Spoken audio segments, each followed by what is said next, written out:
우리 이단에 말씀하겠습니다. 내가 내게 명령한 것이 아니냐, 강하고 담대하라. 내가 내게 명령한 것이 아니냐, 강하고 담대하라. 두려워하지 말며 놀라지 말라. 두려워하지 말며 놀라지 말라. 내가 어디로 가든지 내 하나님 여호와가 너와 함께 하느니라. 내가 어디로 가든지 내 하나님 여호와가 너와 함께하느니라. 여호수아서 1장 9절 말씀. 여호수아 1장 9절 말씀. 우리가 기도하겠습니다. 하나님이 명령하신 대로 강하고 담대하겠습니다. 하나님이 명령하신 대로 강하고 담대하겠습니다. 두려워하지 않고 놀라지 않겠습니다. 두려워하지 않고 놀라지 않겠습니다. 내가 어디로 가든지 나와 함께 하옵소서. 내가 어디로 가든지 나와 함께 하옵소서. 예수님의 이름으로 기도합니다.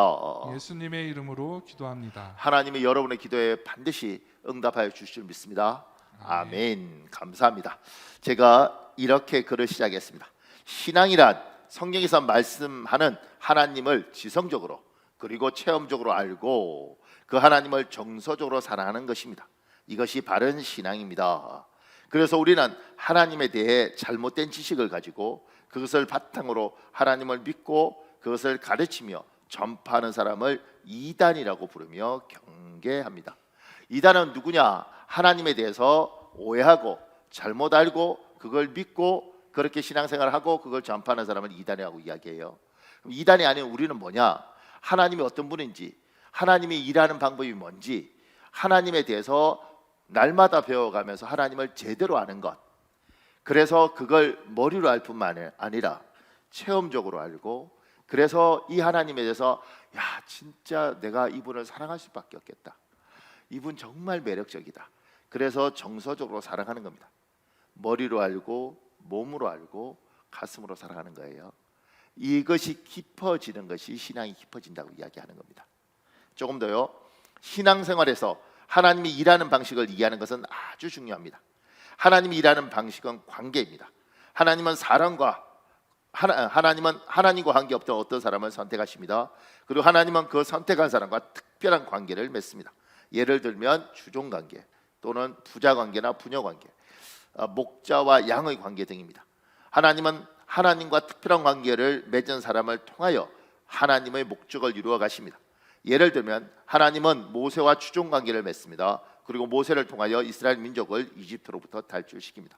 또 다윗이 시편 23편에 고백하는 것처럼 하나님은 다윗과 목자와 양의 관계를 맺습니다. 하나님과 관계를 맺은 다윗을 이스라엘 왕으로 삼으시고 그를 통하여 이스라엘 왕국을 인도하십니다. 우리가 하나님에 대해서 아는 것을 신앙이라 그러고요. 우리가 신앙생활을 할 때는 하나님이 현실에서 어떻게 일하는 건지를 잘 이해하는 것들이 신앙뿐만 아니라 신앙생활이 되는 겁니다. 저분과의 관계만 생각하면 신앙이고 저분과의 관계를 내 삶에 끌어와서 생활을 잘하는 걸 신앙생활을 잘하는 거죠. 그래서 누구는 신앙은 참 좋은데 신앙생활이 엉망인 사람들이 있습니다. 요것들에 대한 구분을 해야 됩니다. 그리고 신앙생활을 할 때는 하나님이 이 땅에 일하는 방식을 이해가야 되는데 하나님은 어떻게 일하냐면 하나님이 중요한 건 하나님은 어떤 목적이 있으면 이 목적을 이루기 위하여 사람을 씁니다. 이 사람과 하나님은 관계를 맺습니다. 얘야 너는 내 아들 하자, 얘야 너는 내 딸 하자. 하나님하고 상관없던 사람을 하나님이 이렇게 관계를 맺습니다. 아브라함이 그러고 모세가 그러고 다윗이 그렇습니다. 이렇게 불러서 하나님은 이 사람을 통해서 하나님이 원하시는 대로 아브라함을 통해서 이스라엘 민족을 하나님의 사람으로 만드는 믿음의 조상을 만드시고 모세를 통해서 이집트에 살고 있던 이스라엘 백성들을 구출해 내십니다. 다윗을 통해서 이스라엘 왕국을 이끌어 가십니다.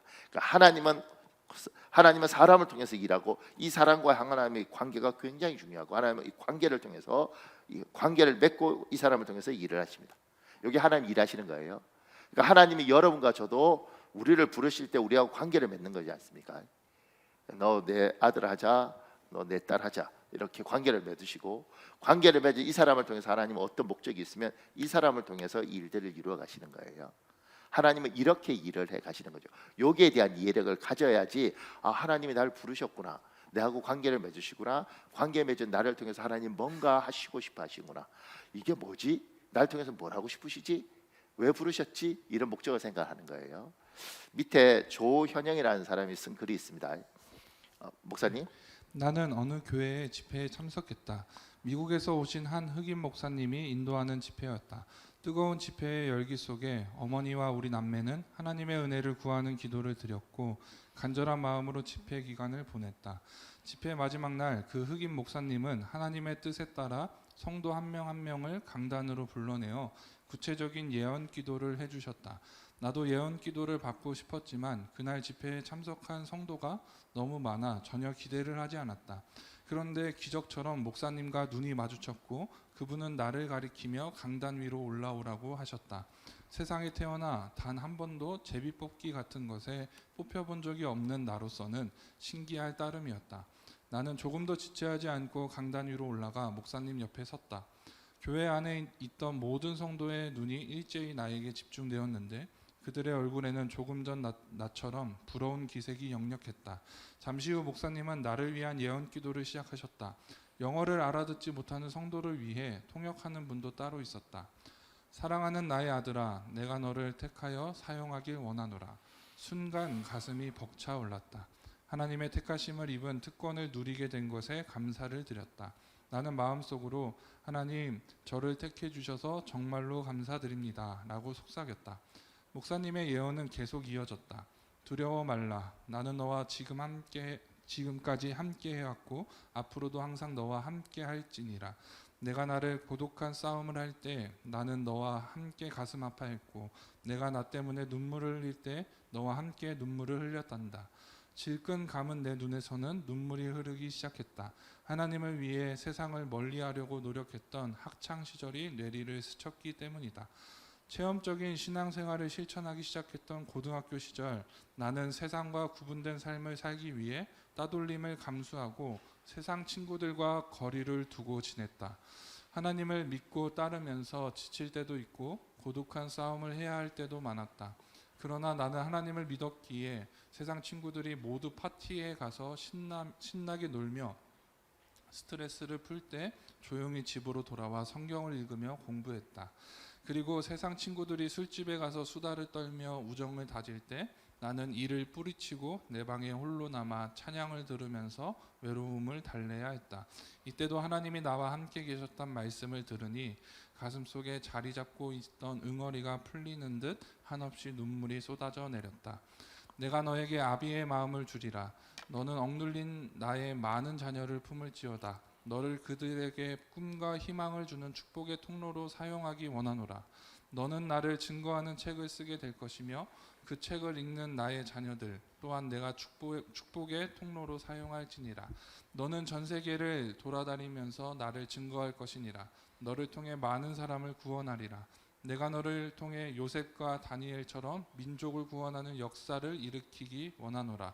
너는 나의 말씀을 삼가 듣고 내 안에 항상 거하라. 집회에 모인 수많은 성도는 아멘 아멘을 외치며 내게 선포되는 수많은 축복의 말씀을 자신의 것으로 쟁취하려고 힘썼다. 나는 그때 제정신이 아니었고 눈에서는 하염없이 눈물이 흐르고 있었다. 그런데 갑자기 목사님이 나와 함께 집회에 참석한 어머니와 누나를 강단으로 부르셨다. 그러고는 어머니를 위해 예언 기도를 하기 시작했다. 사랑하는 나의 딸아, 내가 너를 택하여 자녀들을 양육시켰단다. 내가 자녀들을 위해 밤새워 눈물 흘리며 기도해 온 것을 내가 아노라. 이젠 그 기도의 열매를 내가 볼지니라. 이 아이들을 내가 축복의 통로로 사용하리라. 하나님은 눈물이 가득한 어머니의 기도를 온전히 받으셨고 그에 대한 보답으로 우리를 축복의 통로로 사용하신다고 확언해 주셨다. 이 조현영이라는 사람은 이렇게 공부해서 스탠포드라는 대학을 가고 그리고 한동안 이제 한국에 와서 여러 집회를 하면서 청소년들한테 굉장히 영향을 미친 거죠. 왜냐하면 미국에 이제 저쪽 동부로 가면 하버드를 가지만 공대 쪽은 아니면 이 서부에 있을 때는 스탠포드를 가는데 여기를 가나이니까 사람들이 열광하는 거죠. 이렇게. 그런데 그 친구가 이렇게 했던 이 모든 과정들이 하나님이 옛날부터 다윗을 부르고 이렇게 하는 것처럼 하나님이 누군가를 불러서 자기와 관계를 맺고 이 사람을 통해서 하나님이 일을 하더라는 거죠. 그게 수천 년 전에 성경에만 있는 것이 아니라 현실 세계에서도 이렇게 있고 이러면서 여기는 지금 일본에 가서 앱 개발하고 이러면서 굉장히 유명해져 있더라고요. 그렇게 이제 하나님이 이렇게 일을 하신다는 거예요. 지금도. 이제 밑에 여기서 주의할 점이 있습니다. 하나님이 선택한 사람은 하나님과 관계에서 특별한 것입니다. 그 사람은 사람으로 특별한 사람도 완벽한 사람도 아닙니다. 평범한 보통 사람입니다. 이것을 이해하지 못하기 때문에 사람 때문에 많은 이들이 하나님께 실망하고 하나님을 등집니다. 안타까운 일입니다. 제가 요걸 왜 붙여놨냐면, 제가 이제 이런 글들을 인용할 때 뭐 대부분 책에서 인용하고 신문 기사에서 인용하는데 객관적인 사실이라는 거죠. 그리고 뭐 이 친구들은 젊었을 때 굉장히 잘 나가기도 하고 유명하기도 하고 셀럽으로 명사로 이름을 떨치기도 하지만 사람이니까 하나님이 이 사람과 관계를 맺는 게 중요하고, 그래서 이 사람을 축복하셔서 이 사람이 어떤 일을 했을 뿐이지 이 사람 자체가 엄청 특별하고 놀라운 사람, 하나님이 이 사람을 선택하셨고 선택한 이 하나님이 특별해서 그 하나님이 능력을 주셔서 일을 했을 뿐이지 이 사람 자체가 완벽한 사람도 아니고 이 사람 자체가 너무너무 특별한 사람도 아닌 거죠. 그래서 때로는 참 귀한데 어느 날 무너지기도 하고 어느 날 실망스럽기도 하더라. 근데 이 사람을 보지 말고 이 사람을 선택해서 일하신 그 하나님을 봐라. 왜냐하면 성경에 보면 다윗도 참 잘 가다가 밧세바하고 문제 일으키면서 실수하고 그래도 다시 일어나서 꿋꿋이 자기 길을 가고, 하나님의 사람들 중에 많은 베드로 같은 경우에도 예수님 부인하고 다시 정신 차리고 가는 것처럼 하나님이 선택한 사람, 선택과 하나님이 특별하신 것이고 그 하나님이 이들을 통해서 놀라운 일을 하시지 이 사람을 자꾸 바라보지 말아라. 사람 자꾸 사람을 바라보는데 그래서 실망하고 교회가 싫다 그러고 하나님이 어딨냐 그러고 저 사람들 다 사기꾼이야 그러고 이러는데, 사람은 그렇다 원래. 근데 이 사람을 선택한 하나님이 특별하다, 이 이야기를 하는 거고요. 그리고 하나님이 지금도 그렇게 사람을 불러서 하나님이 이야기하고 그 사람을 통해서 역사하시는 겁니다. 이건 옛날에도 그렇고 지금도 그런 거죠. 만약 하나님이 여러분을 지금 부르시고 여러분을 통해서 어떤 일들, 그게 무조건 목사만 되는 것이 아니라 나는 널 통해서 어떤 일들을 하고 싶다, 이렇게 지금도 하실 수 있다는 겁니다. 그리고 지금 이런 글들을 읽을 때는 이런 생각도 드는 거죠. 우리 아이들을, 저 아이들이 청년 때, 저 아이들이 중고등부 때 이렇게 하나님을 좀 만나서 하나님이 이렇게 만나 주시고 이 아이를 통해서 얘야 내가 너를 통해서 이런 일들을 하고 싶다, 이래 주면 얼마나 좋을까. 왜냐하면 우리는 그걸 바라는데 우리가 할 수는 없잖아요. 근데 이제 이런 마음의 소원을 가지고 기도하는 거죠. 이 조현영이라는 이 사람의 부모는 그렇게 기도를 했더라고요. 그리고 지금도 누군가는 하나님과 이런 관계를 맺고 하나님에게 그 음성을 듣고 그는 하나님의 일들을 해나가고 그를 통해서 주위가 밝아지는 경우가 많더라는 거죠. 이런 마음의 소원을 품는 거죠. 우리가 조금 더요. 그 밑에요. 성경책 사사기는, 오늘은 사사기잖아요. 성경책 사사기는 사사들의 이야기를 다루는 책입니다. 사사란 이스라엘의 정치적 군사적 지도자로서 재판까지 담당하던 통치자입니다. 하나님이 일하는 방식대로 하나님이 어떤 사람을 선택하여 사사로 부르십니다. 그리고 그 사사를 통하여 고통받는 이스라엘 민족을 고통에서 구해냅니다. 오늘 본문에는 사사 온니엘이 등장합니다. 오늘 본문을 통하여 우리에게 말씀하시는 하나님의 음성을 듣는 시간을 가지겠습니다. 우리 사사기 3장 7절 8절에 있습니다. 여러분 읽어볼래요? 시작. 이스라엘 자손이 여호와의 목전에 악을 행하여 자기들의 하나님 여호와를 잊어버리고 바알들과 아세라들을 섬긴지라. 여호와께서 이스라엘에게 진노하사 그들을 메소보다미아 왕 구산 리사다임의 손에 파셨으므로 이스라엘 자손이 구산 리사다임을 8년 동안 섬겼더니. 제가 굵은 줄로 친 거, 이스라엘 자손이 악을 행하여 여호와께서 이스라엘에게 진노하셨더라. 그 밑에요. 여호와 하나님은 자기 백성이 악을 행하면 진노하는 하나님입니다. 우리가 부모들 중에서도 자식이 잘못하면 잘못한 것을 정확히 시작하는 부모가 있잖아요. 또 어떤 부모는 물러 터져서 속은 상한데 아무 말도 안 하는 부모도 있습니다. 어떤 부모는 조그만 거 가지고도 바르르 떨면서 화를 내는 부모도 있고 다양한 부모들이 있죠. 영적인 아버지이신 우리 하나님은 어떤 부모느냐면 지금 적은 대로 자기 사람이 악을 행하면 화내는 하나님이에요. 진노하는 하나님이십니다. 그 밑에요. 하나님은 자기 백성이 계속해서 악을 행하길 원하지 않습니다. 우리도 그러지 않겠습니까? 부모가 돼서 자식이 공부 못하는 거 좀 괜찮아요, 그죠? 키 작은 것도 속은 상한데 좀 괜찮습니다. 그러지 않겠습니까? 말을 달비놓으면 좋을 텐데 늘변이라서 좀 말이 좀 이렇게 어수룩하게 말하면 속상하죠. 근데 그건 견딜 수 있습니다. 근데 동네 사람들이 야, 저거 사람 안 된다 야 저거, 이건 견디기 어렵죠. 다른 건 견딜 수 있는데 내 자식에 대해서 야 저거 인간 되겠냐 저거, 이건 아니잖아요. 그죠? 이건 우리는 견딜 수가 없습니다. 하나님도 여러분과 제가 좀 부족한 것 속은 상하시지만 괜찮아요. 근데 악을 행하는 것 너무너무 속이 상한 거죠. 조금 더요. 악을 행하는데 익숙한 사람은 악을 멈추지 않습니다. 익숙하니까요. 악을 끊어야 할 이유가 없기 때문입니다. 그런 사람에게 스스로 악행을 멈추게 하는 방법은 악을 행할 때마다 고통과 괴로움이 생기는 것입니다. 그래서 하나님은 하나님이 사랑하는 자기 백성이라도 악을 행하면 고통을 허락하십니다. 괴로움을 허락하십니다. 이것이 자기 백성을 악으로부터 떠나게 하는 하나님의 사랑입니다. 요거 오해 안 하고 들으시면 좋은데, 예수 믿는데 왜 저렇게 가난해요? 뭐 이런 말 하잖아요. 그죠? 꼭 그런 건 아니지만 때로는 하나님께서 저 사람이 우리가 볼 때는 잘 모르지만 하나님 볼 때 굉장히 괘씸한 사람들이 있을 수 있습니다. 하나님이 사랑하지만 악을 행하는 사람이 있습니다. 근데 그냥 놔두면 계속 그렇게 사는 거예요. 하나님이 어떻게 하느냐면 저걸 내 자식이 손가락질 당하는 거 원치 않으니까 저걸 고치고 싶은데 하나님이 말한다고 인간은 고쳐지지 않더라고요. 인간은 스스로 깨달아야 고쳐집니다. 아 이거 아니지, 이렇게 해야지 깨달아집니다. 제가 들었던 이야기 중에 자식을 정말 아주 그냥 정말 금지옥엽으로 아들을 키워서 우리나라의 두 번째 좋은 대학을 가고, 그 다음에 두 번째 좋은 대학이 어느 대학인지 잘 모르시죠? 건국대라고. 비웃고 뭐 그래. 근데 두 번째 좋은 대학을 가고 삼성에 이제 취직을 한 거죠. 저 동탄에 산다는데. 그런데 그렇게 정성을 다해서 했는데 이 아들이 성과급으로 3천만 원인가 받았답니다. 그래서 엄마가 기분이 좋아서, 왜냐하면 내 아들이 좋은 대학 나와서 삼성 들어가서 성과급 3천만 원을 받았으니까 기분이 좋아서 이렇게 이야기했답니다. 아들, 엄마 회 좀 사주라. 회. 아들이 이렇게 말하더래요. 내가 왜? 그때 깨달았죠. 자식 키워도 소용없다. 지금 유치원 다닐 때 막 저렇게 할 때 아무리 이야기해도 소용이 없습니다.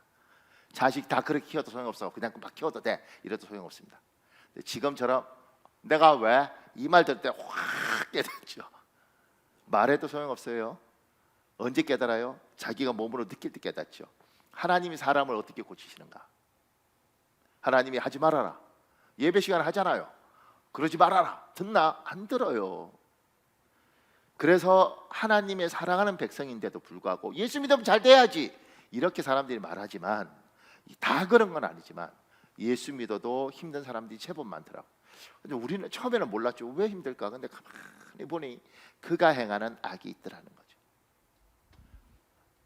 가까이 멀리서 보면 잘 모르는데 가까이 가서 보니 저 보통 아니네 저거. 대단하네, 무섭네. 이러더라는 거죠. 하나님이 내 백성이 손가락질을 당하기를 원치 않으니 저거 어떻게 해요? 내가 왜? 참 깨달아야 되죠. 하면서 죽을 것 같아. 미칠 것 같아. 내가 이렇게 되는 겁니다. 술을 끊을 때 어떻게 끊어요? 술 끊어라, 술 끊어라. 안 듣습니다. 근데 술 먹고 필름 끊겨서 사고 치고 다음날 아침에 깨서 내가 미쳤지. 내가 다시 술 먹으면 내가 사람도 아니다. 그리고 술을 먹긴 하더구만. 그런데도 불구하고 이렇게 할 때 다시는 안 먹어야지. 이렇게 지금 눈빛이 어떻게 저렇게 잘 알지? 그렇게 표정하는데 근데 그렇게 이렇게 되었을 때 다시 생각을 하는 거죠. 끊어야겠다 이렇게. 담배 언제 끊어요? 담배 끊어라. 끊어서 담배 끊나요? 어느 날 담배 피다가 TV에서 이주일 씨 같이 나와서 칵칵 그러면서 여러분 담배 끊으세요. 안 그러면 여러분도 나처럼 폐암 걸려서 죽습니다. 이거 들을 때 이렇게 할 때, 그러고도 피두구만. 근데 끊을 수 있다는 거죠. 그러니까 사람이라는 게 어떤 고통과 어떤 압력이 오면 이게 맞나? 이렇게 생각하고 그 생각을 하면서 사람들은 방향을 틀더라는 거예요. 그래서 예수를 믿어도 하나님이 어떤 사람들에게는 고통을 허락하더라고.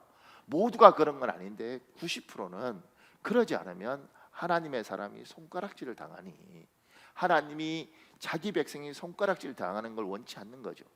저도 자식 키우면서 이야기할 때, 오, 목사님 어떻게 애들을 그렇게 잘 키우셔? 정말 대단해. 이런 이야기 듣고 싶지. 목사님, 목사 애들이 뭐 저 모양이에요? 이런 이야기 듣고 싶겠냐고. 하나님도 하나님의 백성, 야, 하나님 백성은 달라, 이렇게 듣고 싶지. 예수 믿는 거나 안 믿는 하나 뭐 다 똑같아. 저것들이 더 하네, 이런 이야기 듣고 싶겠냐고.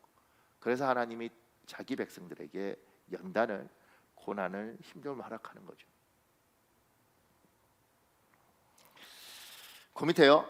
세상은 도덕적, 법률적 악만 악이라고 생각합니다. 그러나 7절, 이스라엘 자손이 악을 행하여 자기들 하나님 여호와를 잊어버리고, 하나님을 잊어버리는 것도 성경은 악이라고 말합니다.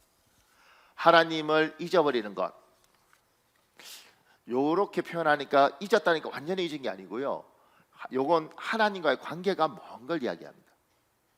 하나님 알죠? 살아있다는 것. 그런데 이 하나님하고 너무 멀어요. 예를 들면 이런 거죠. 어머니 건강하셔? 잘 모르겠는데요. 한 집에 안 살아? 한 집에 살죠. 근데 엄마가 건강한지 안 한지 몰라? 미안합니다. 제가 일이 바빠서. 그러고 보니까 한 달째 엄마하고 이야기해 본 적이 없네요. 얼굴도 못 봤네. 잠시 화장실 갈 때 봤나?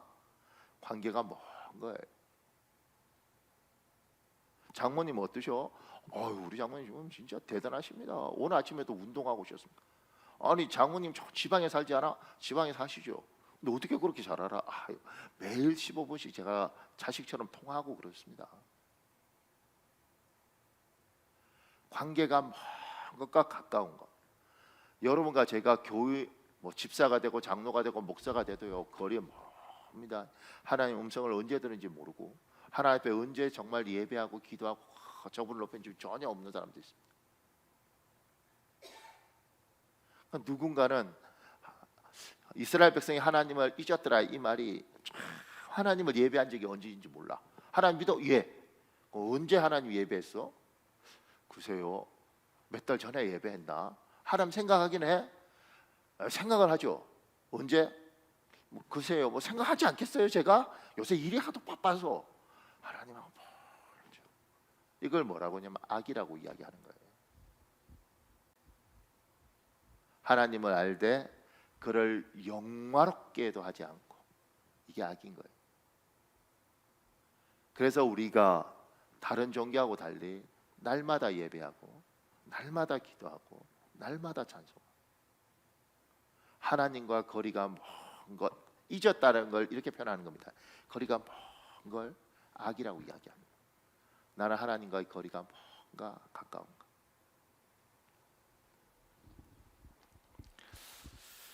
조금 더요. 사사기 3장 9절이 있습니다. 여러분 읽어볼래요? 사사기 3장 9절 시작. 이스라엘 자손이 여호와께 부르짖음에 여호와께서 이스라엘 자손을 위하여 한 구원자를 세워 그들을 구원하게 하시니 그는 곧 갈렙의 아우 그나스의 아들 온니엘이라. 이번에요. 사람은 고통 속에 있을 때 창조자 하나님을 생각합니다. 고통 속에 있을 때 하나님을 생각해요. 왜? 그 밑에요. 고통은 사람을 생각하게 만듭니다. 근원을 생각하도록 만듭니다. 사람은 본성적으로 고통이 오잖아요. 너무 심한 고통이 오면 생각합니다. 무슨 생각하냐면 이것이 왜 이런 게 왔지? 이렇게 생각합니다. 처음에는 벗어날 생각만 하고, 벗어나려고 그러니까 이게 어디서 온 줄 생각하고, 그래서 근원을 자꾸 생각하는 게 인간의 존재예요. 내가 그때 이 말을 해서 이렇게 됐나? 내가 그때 이렇게 행동해서 그러나? 이게 왜 이렇게 힘들어졌지? 이게 정상적인 사람입니다. 그래서 하나님이 고통을 허락하고, 고통이 있으면 사람은 질문합니다. 그러다가 어떤 생각이 드냐면, 하나님이 저한테 이거 주신 거예요? 이런 생각까지 합니다. 심지어 안 믿는 사람들도 생각합니다. 뭐야 이거? 진짜 하나님 살아 계신 거예요? 하나님 살아 있다면 왜 이런 걸 놔둬? 이런 이야기들 해요. 그러니까 고통이 오면 사람은 그렇습니다. 근데 이런 사람도 있죠. 그렇게 힘드시면 난 몰라, 그냥 술에 한 잔 먹고 그냥 자버려야겠어. 요 사람들, 고통과 어려움 속에서 그걸 피하고 회피하고 도망가는 사람들. 그러니까 생각하지 않고 멈춰버리죠. 심지어 뭐 제가 들으니까 마약 같은 거 먹고 나는 그냥 다 필요 없어, 뭐 문제 그냥 난 다 잊고 그냥 살래, 그냥 하루하루 살래. 요 사람은 병든 사람입니다. 정상적인 사람은 고통이 오면 반드시 고민을 합니다. 왜냐면 빠져나가고 싶고 탈출하고 싶고, 원인이 뭐지? 왜 이거지? 이렇게 생각을 합니다. 그리고 그 밑에요, 하나님의 백성은 고통을 받을 때 자기가 지었던 악을 떠올립니다. 그리고 하나님을 생각합니다. 세상 사람하고 좀 다르게, 세상 사람도 그러지요. 그런데 하나님의 사람은 반드시 하나님과의 관계 속에 생각합니다. 내가 그때 예배를 안 드려서 하나님이 이런 걸 허락하시나? 내가 그때 헌금을 떼먹어서 하나님이 나한테 이렇게 어려움을 주시나? 그때 내가 막 하나님이 자꾸 기도하고 이러라 그랬는데 그때 안 해서 그러나? 이렇게 하나님의 사람은 하나님과의 관계에서 고통이 오면 생각을 합니다. 그 밑에요, 이때 좌절하며 스스로 단지하지 마십시오. 하나님이 원하시는 건 회개입니다. 하나님께 돌아오는 것입니다. 그리고 하나님께 도움을 구하는 것입니다. 가장 큰 문제는 스스로 정죄하는 겁니다. 그래, 내가 잘못했지, 나 같은 건 죽어버려야 돼. 그게 가룟 유다예요. 그래서 가룟 유다는 죽어버렸습니다. 하나님이 원하는 건 베드로죠. 잘못했어. 어떡하지? 주님께서 찾아오셨을 때 회개하죠. 하나님의 사람은 고통 가운데 고민을 하고 그 속에서 나와 하나님과의 관계를 생각하고 내 악을 생각하고 내가 이걸 잘못했구나. 그리고 돌이키는 겁니다. 회개를 해요. 그런데 그 밑에요, 이때 절제된 가운데 마음속으로 뉘우치는 정도로 하나님께 돌아오거나 도움을 구하는 것으로 안 됩니다. 9절 부르짖음에 히브리어 자아크입니다. 속삭이지 않습니다. 부르짖는 것입니다. 시편 50편 15절에 있습니다. 여러분 읽어볼래요? 시작. 너는 환난 날에 나에게 부르짖어라. 내가 너를 구할 것이니 내가 나를 영화롭게 하리라. 요새는 워낙 공부들을 많이 하고 지성적이어서 미안합니다, 내가 잘못했는가 보네요, 다시는 안 하겠습니다, 요렇게 회개를 합니다. 요렇게. 그러니까 회개가 아주 간단하죠. 그리고 심정 깊이 들어가는 것보다는 여기서 정리하는 회개를 합니다. 사람은 여기에서 와서는 잘 안 변하더라고요. 사람은 여기에 와야지 변하는 거예요. 그래서 부부끼리 잘못을 해도 미안해 내가 다음부터 안 그럴게, 요거 고쳐질 가능성이 별로 없습니다. 어떻게 하면 고쳐지냐면 이런 거죠. 내가 죽일 놈이다 이런 거 있지 않습니까? 우리 교인들은 정서가 괜찮아서 안 하는지 모르겠는데, 미안하다 다시는 그렇게 이렇게 가야 되는 거죠. 하나님과의 관계도 하나님 미안합니다, 진짜 내가 다시, 이런 절절함이 있어야 되는 겁니다. 미안하네요, 다시는 안 그럴게요. 내가 왜 그랬을까? 이게 회개가 되는 걸까? 가슴을 치고 여기를 쏟아놓고 내가 정말 하나님 다시는 안 그러겠습니다. 이스라엘 백성들이 하나님 앞에 도움을 구할 때 이렇게 구하는 거죠. 하나님 미안합니다, 정말 잘못했습니다. 근데 지금 죽을 것 같아요. 좀 살려주세요, 도와주세요, 미쳐버릴 것 같습니다. 이렇게 하는 거예요. 요새는 이렇게 기도하면 무식하게 기도한다 그러는데, 살만하면 미안합니다, 도와주시면 좋고요, 안 도와주셔도 그냥 제가 어떻게 한번 살아보겠습니다, 요렇게 되죠. 살만한 세상은 그렇습니다. 그런데 정말 절절하면 이렇게 통곡이 나오고 부르짖게 되고요, 심지어 너무 힘들면 입에 나오지도 않고 그냥 입 다물고 있는 데서 몸만 뜹니다. 이렇게 뜹니다. 옆에서 보면 뭐지? 근데 뭘 뜨는데 말도 더 이상 못하는 거죠. 그렇게 절절하게 하나님 앞에 회개하면서 부르짖는 거죠. 살려주세요, 정말 죽을 것 같다. 그래서 시편 50편처럼 환난 날에 나를 부르짖으라, 이 말이 그런 겁니다. 제가 밑에 얘기했죠. 하나님은 부르짖음에 취약하십니다. 특히 자기 백성의 부르짖음을 외면하지 않으십니다. 요새는 이렇게 부르짖는 것 찾기 어렵습니다. 대부분 도와주세요 하나님, 도와주시면 좋고요. 안 도와주시면 힘들기도 한데 설마 죽겠습니까? 어떻게 버티겠죠? 이렇게 기도하죠. 근데 정말 온몸을 부들부들 떨면서 살려달라고 하나님, 안 그러면 나 진짜 미쳐버릴 것 같다고, 나보고 어떡하냐고, 그리고 바닥을 기면서 가슴을 치면서 통곡하면서 기도하는 건 보기 참 어렵습니다. 그만큼 절박하지 않은 거죠. 지금 다 어렵다 그래요. 근데 다 어렵다 그렇지만 그렇게 기도하는 사람 별로 없습니다. 왜냐하면 어려워도 밥 먹고 사는 거죠. 근데 전에 지금부터 한 15년, 20년 전에 정말 어렵고 우리 가난하고 이럴 때 우리나라 참 부자 금방 돼버렸어요. 그런데 IMF 오고 막 그러면 벌써 한 30년 전인가요? 그때 집에 애는 울고 있고 분유는 줘야 되는데 분유 없어서 슈퍼 가서 보다가 분유 훔쳐 오다가 잡혀서 경찰서 앞에 쪼그리고 있으면서 경찰이 듣고 하도 불쌍하니까 옛날에 훈방도 했잖아요. 분유 가지고 가라고. 그리고 슈퍼집 주인도 용서해주고 그 분유 들고 오면서 우는 거예요. 하나님, 애 새끼는 먹여야 될 것 같고 돈 벌 때는 없고 나는 굶어도 되는데 우리 애는 얼마나 굶겨야 되냐고. 저놈은 이럴 줄 알면 낳지를 말았지. 뭐 이런 절절함들. 그런 눈물이 있고 그런 눈물 가운데 하나님의 응답이 있고 도움이 있었죠. 지금은 그런 것들이 별로 없어요. 어렵다고 말하지만 알고 보면 다 살만한 거예요. 그렇게 절박하지가 않은 거예요.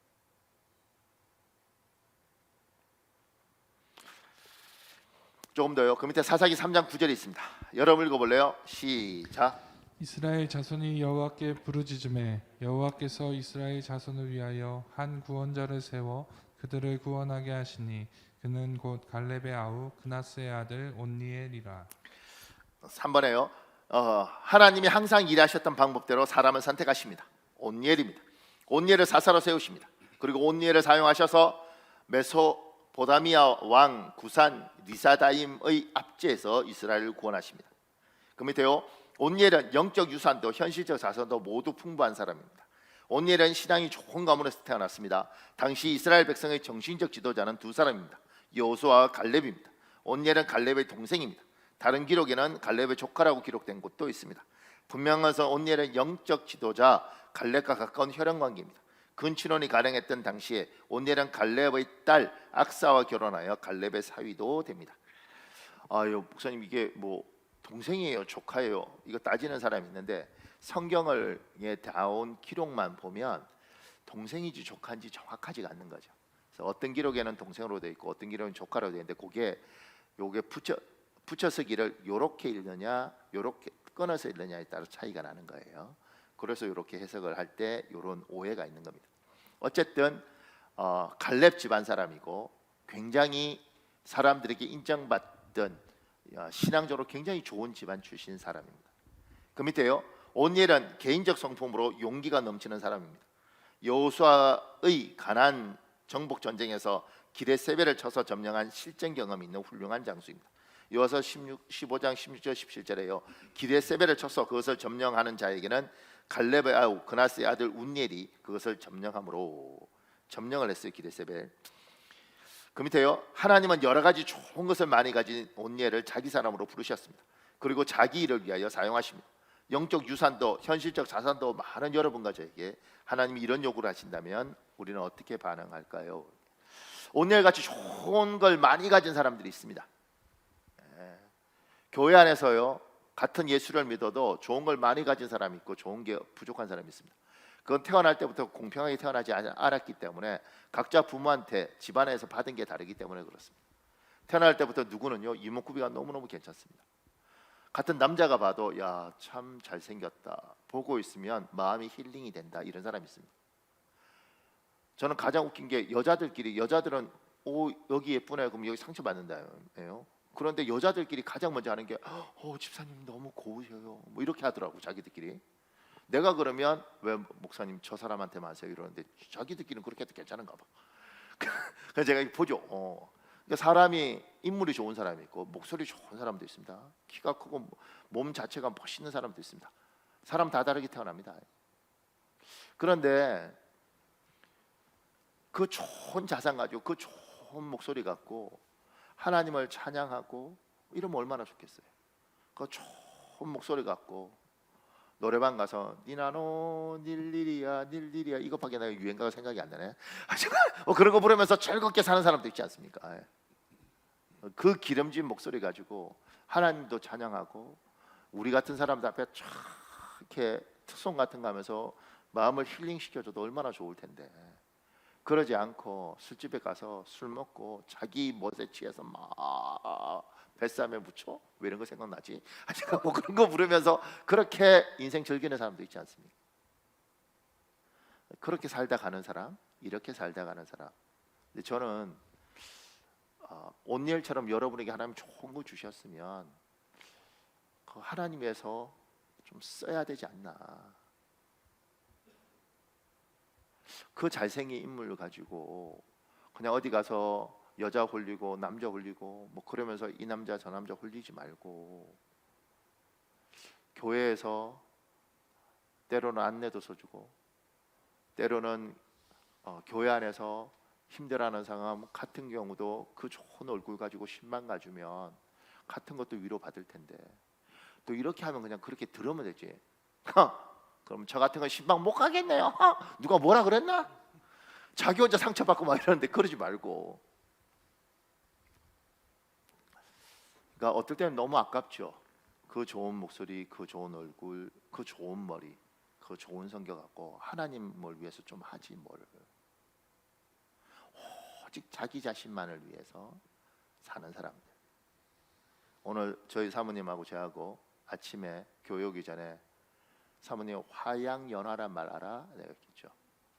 우리 사모님하고 이야기 재밌는 게 고마운 게 우리 사모님 늘 그러세요. 몰라요 이렇게. 그럼 또 내가 왜냐면 알아요. 그럼 내가 할 말이 없을 텐데 몰라요. 그럼 또 아는 잘 맛이잖아요. 여보 화양연화는 인생에서 꽃이 피는 것처럼 자기 인생에서 가장 꽃이 만발한 좋은 때를 화양연화라 그래. 그런데 나는 목회자로서 남들이 볼 때는 뭐 늙어가는 나일지 모르지만 나는 또 당신은 우리는 지금이 화양연화 같아.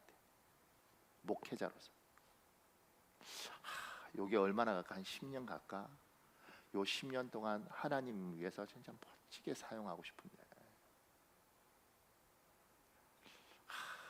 요 꽃 같은 나이 누구는 20살이 누구는 30살이 그렇다 하지만 목회자로서는 우리가 요 나이에 참 꽃 같을 때 요때 하나님 위해서 한번 여러분에게 하나님이 좋은 걸 많이 주셨는데 물질을 받은 사람은 평생 돈이 있는 게 아닙니다. 어느 날 지금 돈 벌 때가 있고 어느 날 돈이 안 들어올 때가 있죠. 돈 한참 잘 벌 때 하나님 위해서 쓰지 못하면 나중에 그때 내가 그 돈 많을 때 하나님 앞에 좀 쓰지. 그때 왜 그랬을까? 결국 해보니까 모아지지도 않더구만. 나중에 지금 건강하지만 나중에 건강이 쇠퇴할 때가 있다고요. 그때 아는 거죠. 야, 내가 이 건강 좋을 때 하나님 위해서 좀 뭔가를 했으면.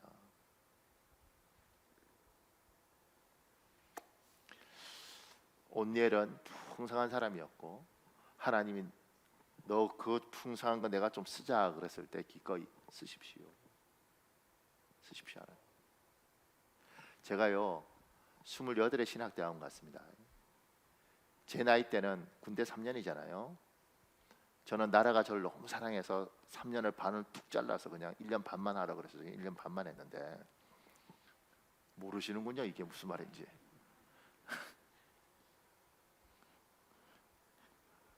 그러니까 다른 친구들은 나라가 덜 사랑해서 그냥 3년을 채웠는데 저는 그냥 나라가 너무 사랑해서 그냥 1년 반만.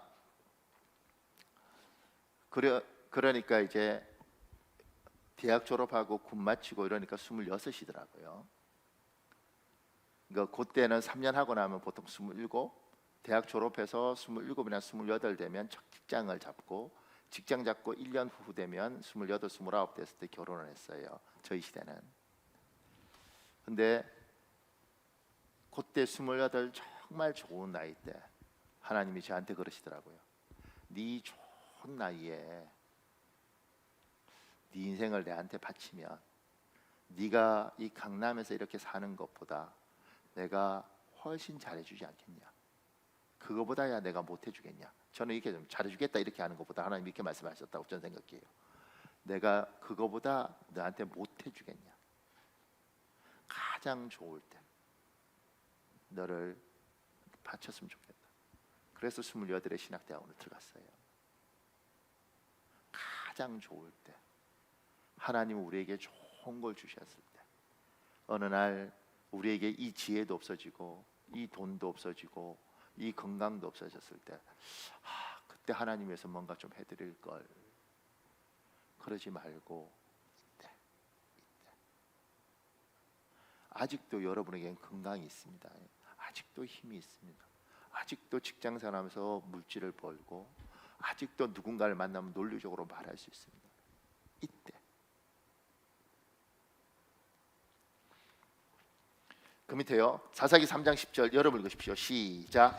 여호와의 영이 그에게 임하셨으므로 그가 이스라엘의 사사가 되어 나가서 싸울 때에 여호와께서 메소보다미아 왕 구산 리사다임을 그의 손에 넘겨 주심에 온니엘의 손이 구산 리사다임을 이기니라.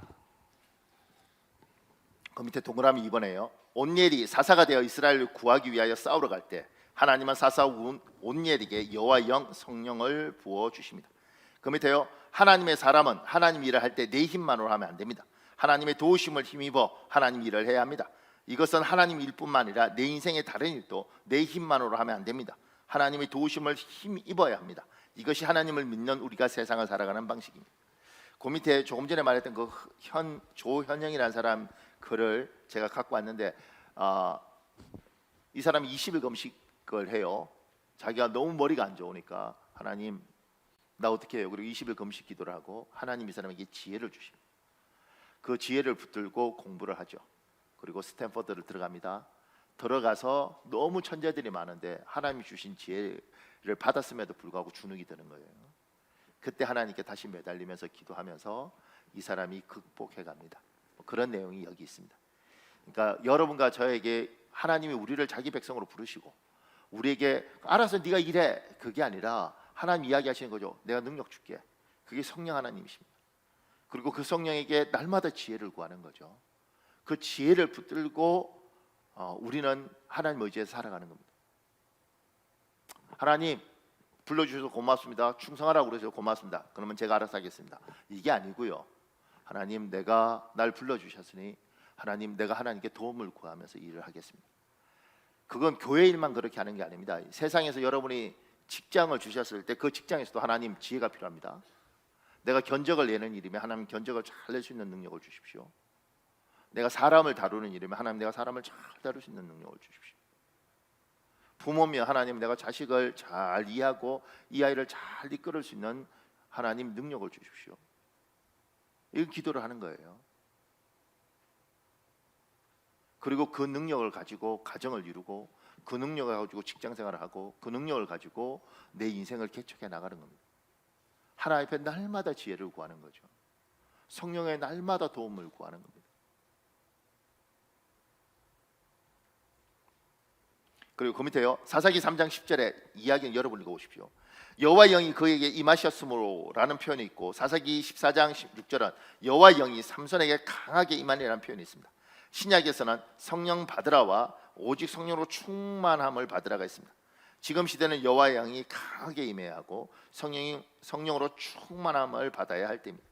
사랑하는 여러분, 지금 시대는 그냥 임하는 게 아니라 강하게 임해야 되고 하나님 조금 전에 제가 하나님과 함께 개척을 해나가야 된다고 말씀드렸잖아요. 그런데 하나님 임하시면 되지. 강하게 임하셔야 됩니다. 하나님 임하시면 다 끝나는 거 아닙니까? 아니요, 강하게 임하셔야 됩니다. 옛날에는 괜찮았지만 지금은 세상이 약해요.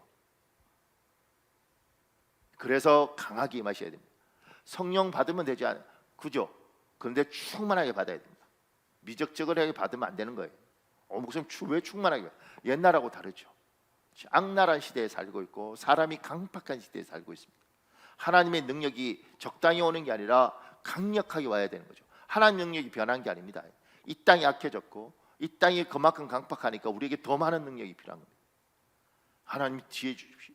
더 충만한 지혜 주십시오. 능력 주십시오. 더 많은 능력 주십시오. 그렇게 하지 않으면 이겨나갈 수가 없는 세상이 지금입니다. 여러분 주의해 보십시오. 믿음 좋았던 사람들 믿음 툭툭 떨어져 있는 것, 교회들 중에 괜찮은 교회 같지만 난리 나는 교회들, 그런 것들이 곳곳에 있습니다. 왜냐하면 악이 창궐한 세상에 여러분과 저는 살고 있습니다. 지금은 더 정신을 바짝 차려야 되고 깨어 기도하지 않으면 굉장히 어려운 나라에 어려운 세상에 여러분과 저는 삽니다. 그러니까 기도하셔야 되죠. 성령님 임하여 주옵소서, 충만하게 임하여 주시옵소서. 여호와 영이여 나에게 임재하시옵소서. 아버지여 강하게 임재하시옵소서. 지금 온니엘에게는 그냥 임재했는데 하나님이 삼손에게는 강하게 임재하는 거예요. 우리에겐 굉장히 많은 하나님 능력이 필요하고 그 도움이 없으면 옛날에는 요만큼만 가지고도 이겼지만 지금은 더 많은 걸 가져야 이기는 겁니다. 세상이 악랄하고 사람이 강박합니다.